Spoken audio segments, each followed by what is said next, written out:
Trying to recover from a broken down heart. It's so hard starting over, fighting your way in the dark.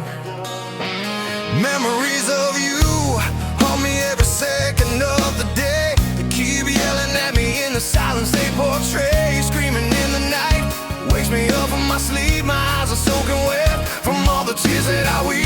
When you coming home is a question on my mind, but you never answer me, ignoring me.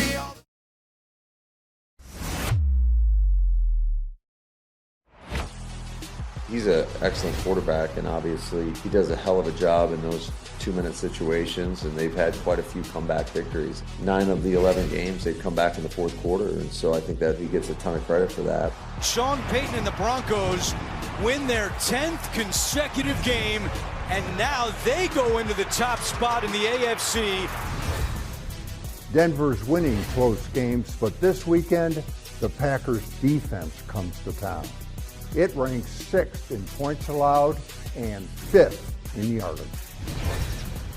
Our goal is to go in there and, rush and win, so it's going to be a great challenge, and we're super excited for it. Well, we say that pressure is a privilege, to be able to be in those scenarios where everything's on your back. We look forward to those opportunities to, show the type of defense that we are. Hi everybody, we're in the Packers Alumni Suite here with Verizon customers. We're trying some different foods from Lambeau.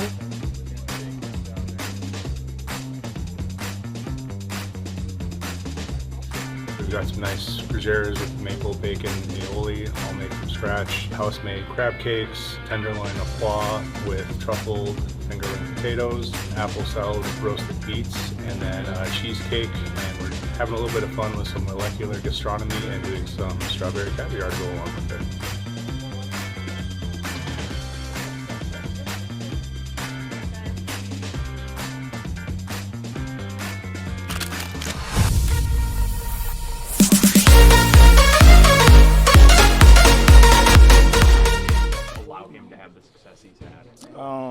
Just the fact that he's able to use it.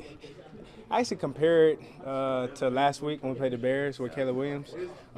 He's able to use his legs when he needs to, and he also has a good arm as well. So just kind of that mix-up and balance of both makes him a dangerous quarterback, and he's one of them guys where you kind of always at the point of attack, to be honest. Even when he scrambles around, there's times where he's not looking down the field to throw the ball, but then there also are times where he's scrambling, he's looking down the field to throw the ball, and he throws, he'll throw it. So we just got to be on alert at all times. Beyond just Bo Nix, though, what else do you got to be aware of when it comes to their offense? I think the weapons that they have, they got really good receivers. They got a lot of speed. They're going to have a lot of movement for us, I'm sure. So just discipline with our eyes. We're going to have to be real disciplined with our keys and looking at the right things. And, they got talented receivers. They got talented tight ends. You got Evan Ingram. I play with him. So I personally know, how good of a player that he is and how good of a tight end that he is. So it's just kind of different things. They got a really good team. They're 10-3, I think. 11-2. 11-2. Yeah. So they got a really good team. They got good coaches. So it's gonna be a challenge for us. Sometimes you can't exactly write scripts for any of these games. You want to get done what you want to get done. But the Broncos, 9 of their 11 wins were fourth quarter comebacks. Yeah. I think it is. How do you guys either do your best to try to get off the field, or try to script it in your book so that you can make sure you prevent the fourth quarter? This is like any other week, to be honest. Like, the message is always going to be the same. We got to play all four quarters. In this league, anybody could come back. And, even the worst team in the league could come back and beat you in the fourth quarter. So imagine what a team that's 11-2 can do in the fourth quarter. So we understand that. And with that being said, they got a resilient team. And, they know how to, fight through adversity. That's what that tells you when you got, a whole bunch of wins, coming back in the fourth quarter. So they got a resilient team. And, you know, we understand that. So we just know we got to, you know, play a full, complete game and make sure we do that through all 4 quarters. You feel you guys possess the same type of resilience as a defense? For sure. Yeah, I think we definitely had our times and moments this year when you look back on it, you know, where we've had to show that resiliency, and we've had to hold our ground no matter, you know, when we went out there on the field or wherever we were placed. So I think we have that, you know, on the defensive side, but as a team in general, I think we have that too as well. Have you played in Denver? Yes, but no. We did. I played it there for like joint practices, but I've never actually played like a game out there. Like anytime we play, like I've always been like a preseason game, so I didn't play. So, but I have played out there, so I know the altitude and stuff, and I know how it gets. Yeah. What kind of challenge is that being on the field for, you know, battling that element too? Yeah, it can be tough, but I think when you're you know, really conditioned, and which I feel like our team is really well conditioned. I don't think we'll have like a huge issue with it, especially now because where we're at in the season. Obviously, it'll be a challenge for some guys, but for the most part, though, I feel like we're a well conditioned team and we'll be ready to go. Max, is there an incentive to get off the field on third down? Obviously, you always want to get off the field on third down. Yeah. With the altitude and, you know, the breathing being a factor, a little extra energy to get off the field on third down. Hell yeah. If we can get off the field on first down, that'd be great, you know. But yeah, like any third down or fourth down, gotta have it down, whatever down it is. Like we always trying to get off the field. We want to be able to make a play, to be able to get the ball back for the offense, or get however that works. Whether that's a turnover, whether that's just a turnover on downs. We always trying to find a way to not have the drive get extended longer than what it should be. So we always have that in our minds. Final two for him. How different of a player is Evan Williams this year, and what have you seen in just his year 1 to year 2 growth? Man, it's been a hell of a jump for him. I think I might have said it a couple days ago or last week. Just a jump that he's had with his play has been off the charts, and it's helped our defense out tremendously.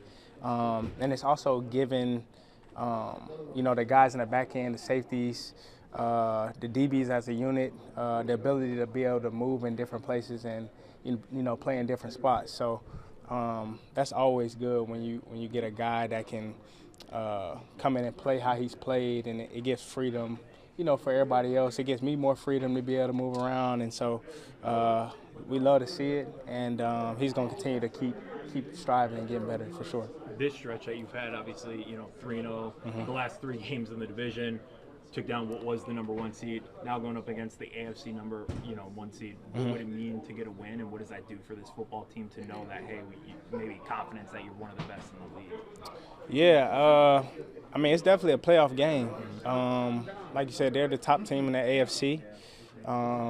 And, you know, we believe that we are a top team in the NFC. So it's going to be a clash of 2 really good teams. And I think this is going to be a good pre-test before the real test.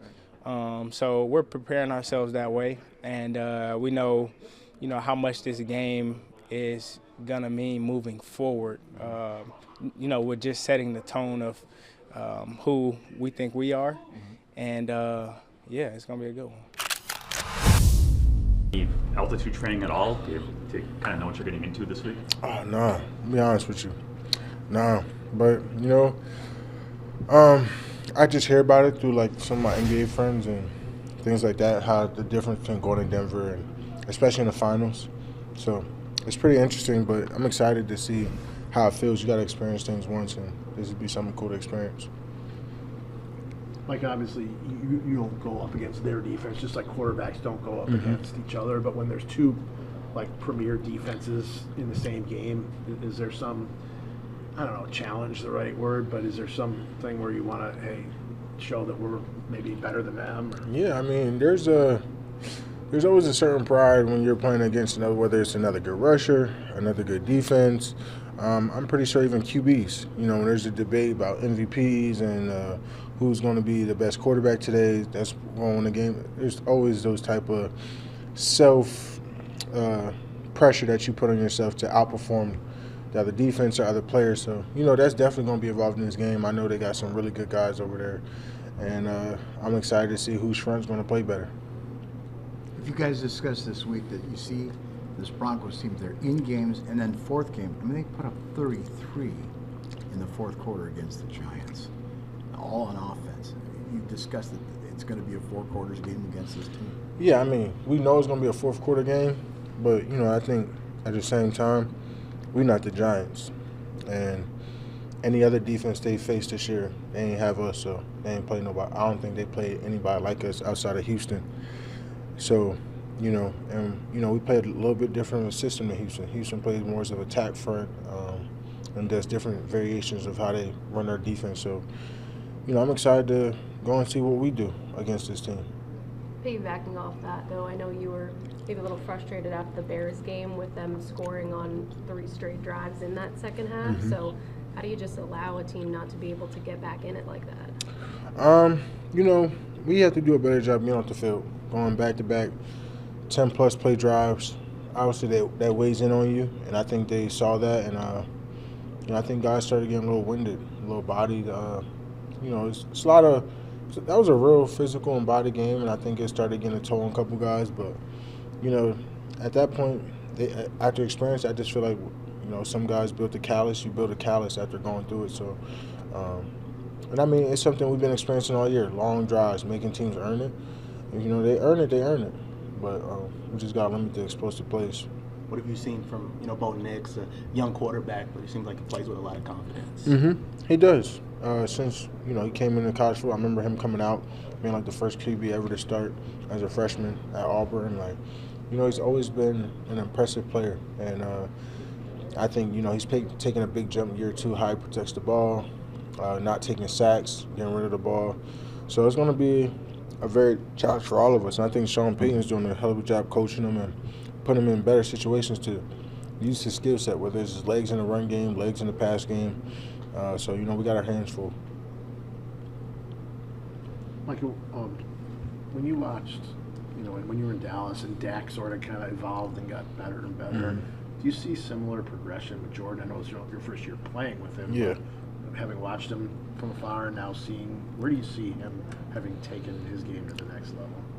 You know, it's about where he's at and where he's come from. You gotta understand, a guy who took over the job a few years ago, and I just think he's doing some absurd things. I think his confidence, the throws he's making, the ability to stand under pressure, he's doing some things that guys aren't doing in their year 9 and 10. You know what I mean? So I think he's progressed early on, and it could be because of his the guy he was under for so long. You know, so he has this confidence and swagger about him, and the way he carries himself, I think he's just going to keep getting better and better.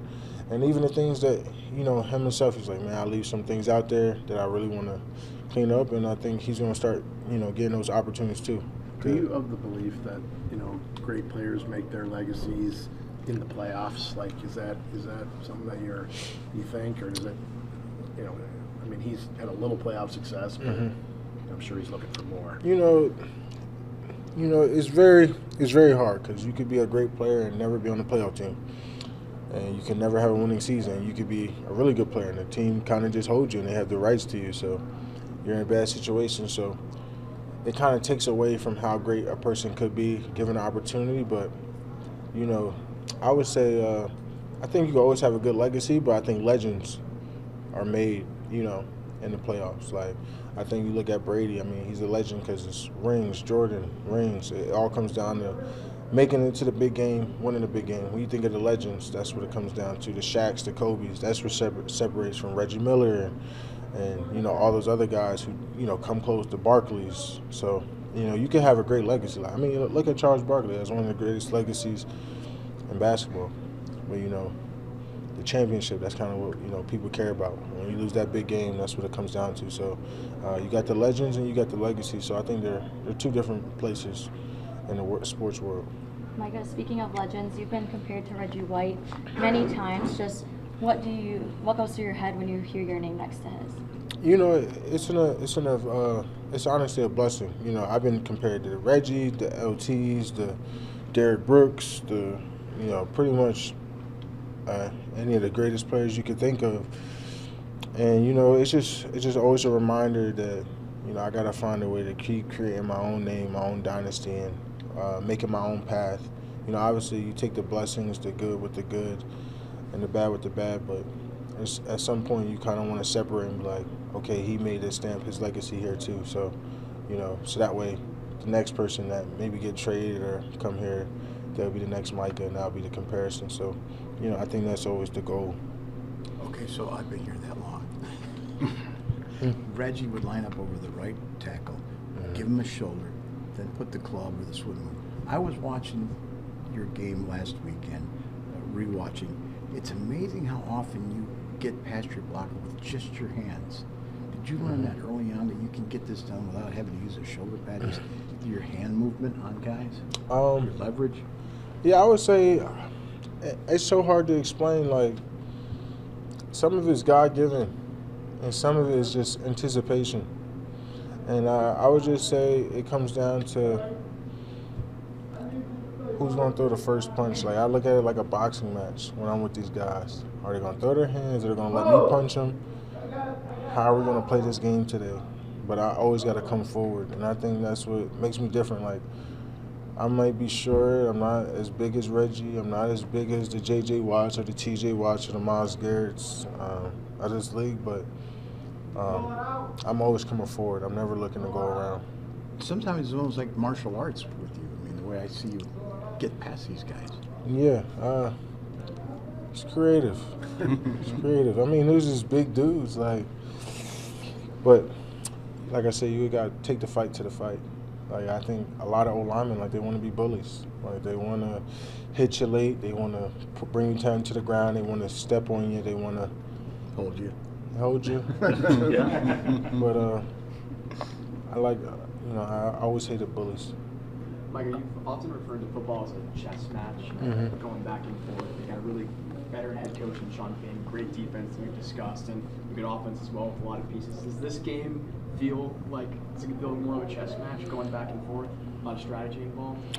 There's some strategy, but the one thing that's different between chess and the game is you kind of know what your pawns and your knights and your queens and your rooks can do. It's hard when you got a queen that can go everywhere. So there ain't no, this ain't no, you know what I mean? Like, this ain't that. Like, you can control this one. Like, I don't got to worry about a pawn slowing me down if I want to capture a pawn, like, because it can take my queen. None of your pawns are taking me. You know what I mean? So this is real life. Like, strategy. But everything, strategy is good until you get punched. So that's kind of always been the motto. Rob was talking about championships a while ago. Now that you've been here for 4 months or whatever it is, and you guys have won a bunch of games here in a row, and you're playing pretty good, what do you think about your chances, and do you feel better about your Super Bowl chances now than maybe you did when you show up here in September? Well, it's to be determined. Usually the best teams win December. We won one in December. We got to win. This is another big one in December. We got one next week. So just 1 week at a time. Like, to look forward, you can say, yeah, we have a hell of a chance to do some great things. But then I'm looking across the league, and I see a lot of other teams playing some really good football too, especially in this NFC division. So it's just about who plays the best, because everyone knows football is all about matchups. Like, look how the Falcons just upset. Like, football is a very unpredictable sport, and the only thing we can control, like I told you guys last week, is our own fate. So right now we're the number 2 seed. How can we stay there or even get to number 1? And we got to win the rest of these games out to even decide or even look forward to playoffs and playoff success.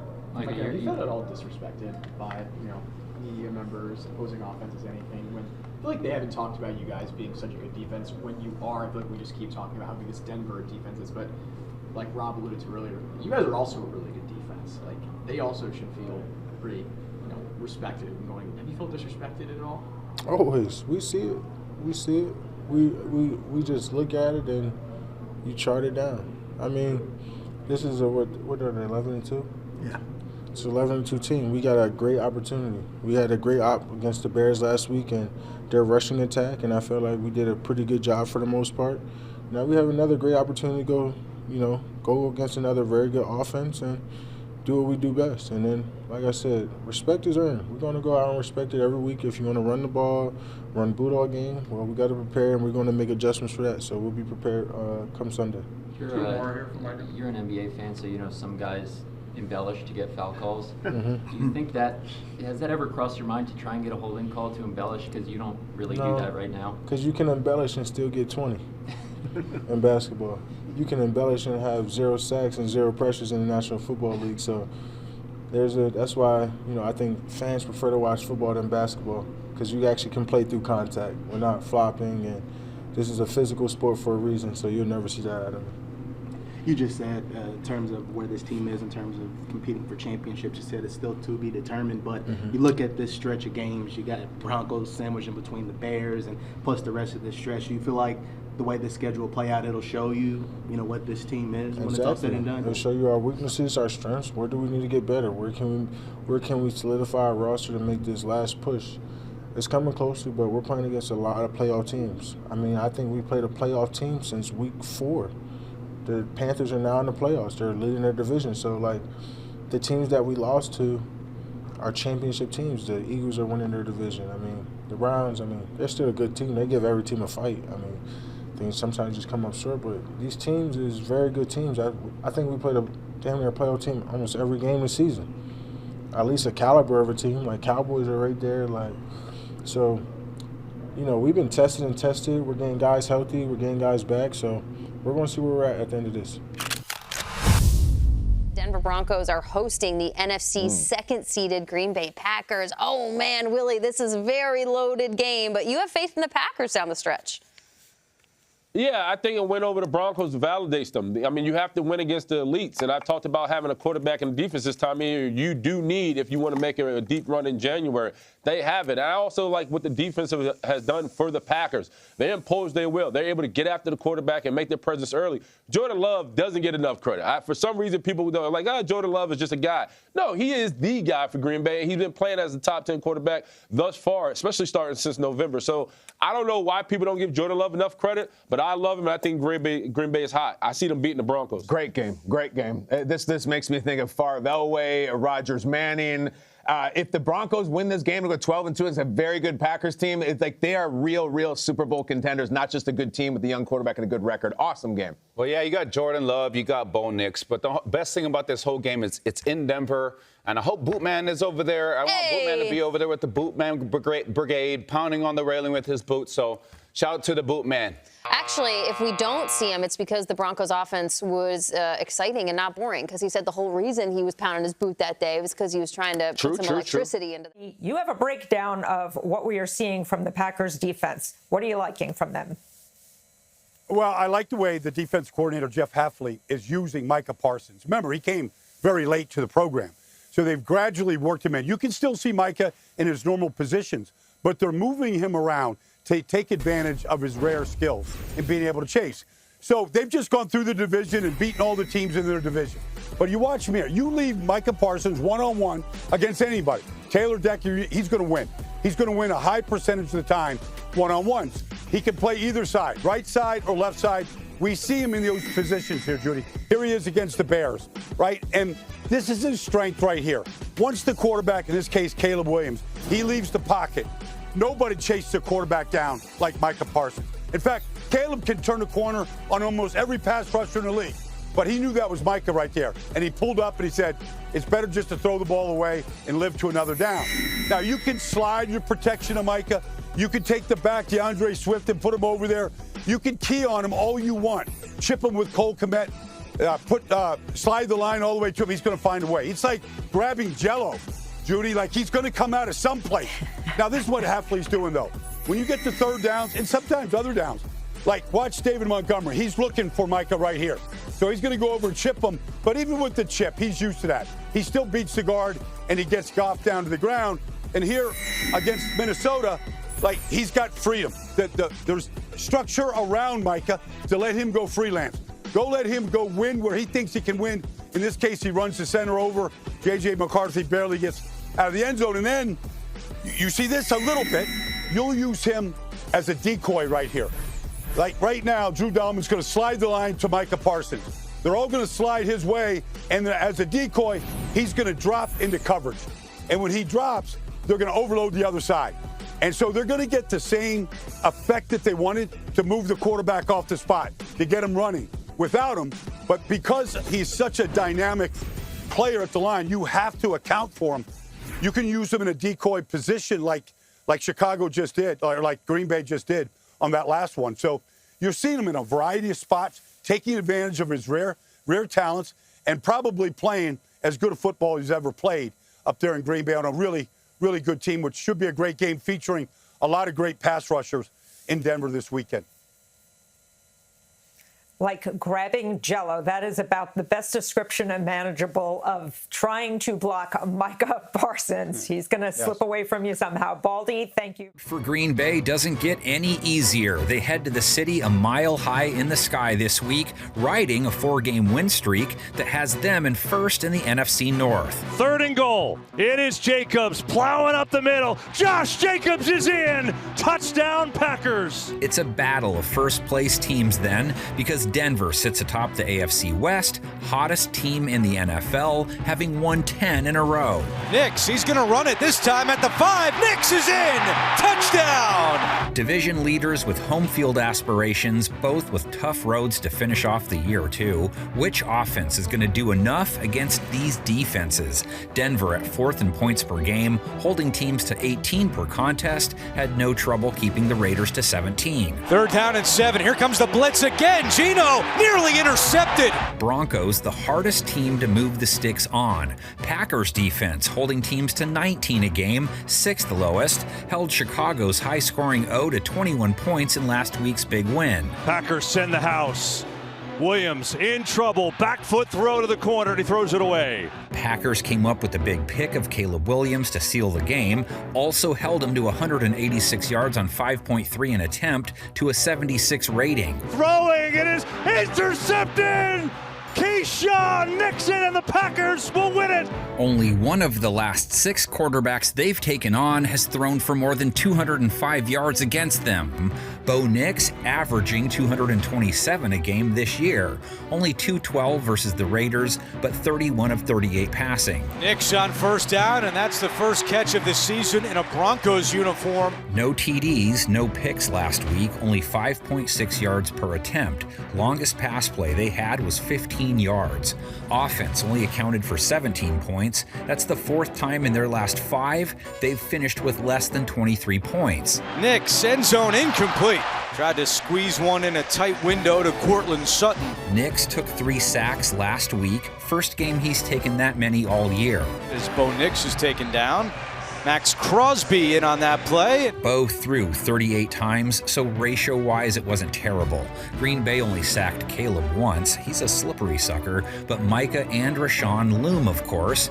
Packers DBs gave up 67 yards to Luther Burden, 42 to Cole Kmet, held everyone else under 30 yards. Courtland Sutton, the only Bronco with more than 33 yards versus Vegas, led the team with 62. Courtland Sutton makes the adjustment. And another Denver 1st down. R.J. Harvey caught 6 passes, only 25 receiving yards. Gobbled up a season-high 75 yards along the ground, though. 4.4 a carry, and he scored. Harvey up the middle. Harvey takes it in. Touchdown. Packers holding runners to 4 a carry, did give up 63 yards on 4.8 a pop to DeAndre Swift, 138 total to Chicago's rush attack. Swift, big hole up the middle. He goes for a 1st down. Back to Green Bay's offense now. Jordan Love, the focal point for Denver's defense, hit the Bears with 3 touchdowns, over 230 yards, a 120 rate, off over 9 yards per attempt. Love loading up, going deep, down the field, has a man, it's caught! Touchdown, Bo Melton! Love with 7 touchdowns in his last 2 games. Christian Watson on the other end of 3 of them, after scoring twice on Chicago, 89 yards, back-to-back 80-plus yard games for Mr. Watson. Love on a play fake, quick throw, Watson with the speed, Christian Watson in a foot race, and he's gonna win it! Touchdown, Green Bay! Bo Melton had that 45-yard bomb before the half. Jaden Reed returned, 4 catches, 31 yards as he knocks off the rust. Denver didn't play Geno Smith and Kenny Lockett great last week, gave up a 100-plus rate to the duo, 2 touchdowns, didn't pick either guy off. Pickett, end zone, touchdown, Cedric Jackson! A tree just fell in the forest, did you hear it? Denver has held quarterbacks to the 5th lowest rate. Their play versus the pass last week didn't really hurt them, and they added to their league-leading sack total as expected. 4 more to the collection, 11 more than any other team now. Nick Bonito with a pair up to 12.5. Pickett in trouble, and he's sacked. And it is Nick Bonito. He now has 11.5 sacks on the year. Love only got sacked once by the Bears, only hit once on 25 pass attempts, has taken 2 or fewer sacks in 11 of his 13 games, so another beefy battle.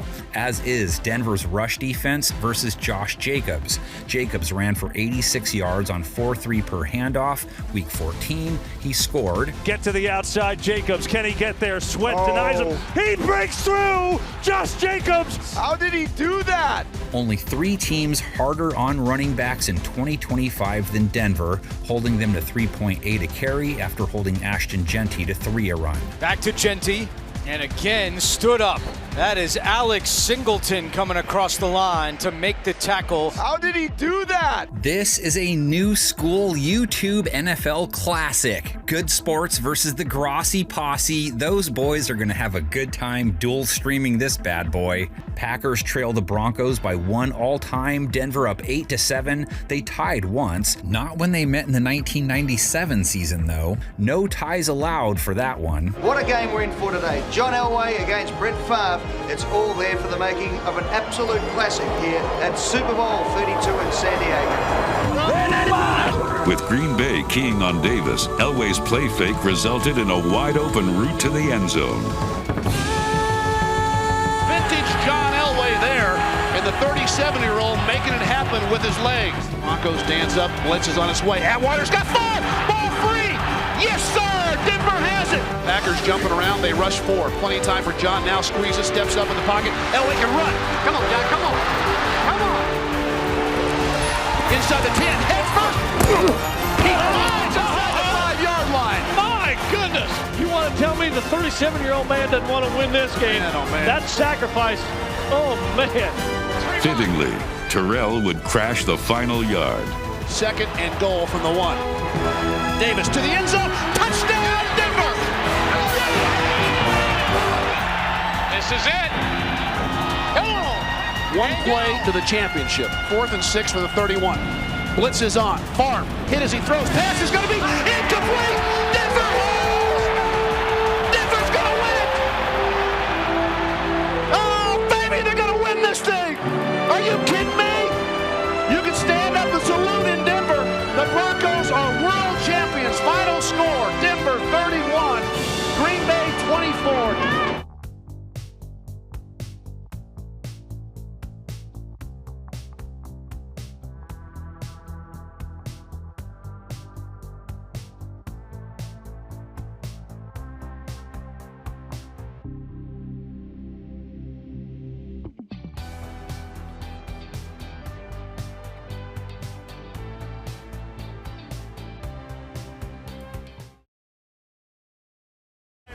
In Denver, Colorado. We got a hell of a test coming up against the top-ranked team in the National Football League in their house. Packers 9-3-1, Broncos 11-2, 10-game winning streak. Yeah, I think these are the most important games this season. A lot on the line in this one. Some might say the best team in the NFL. So going there, this would be a great challenge. That's right, Denver next week. Packers, Broncos, must-see television. He's hit and sacked. Micah Parsons again. Glove rainbows middle. Wide open. It is a touchdown. And there is your dagger.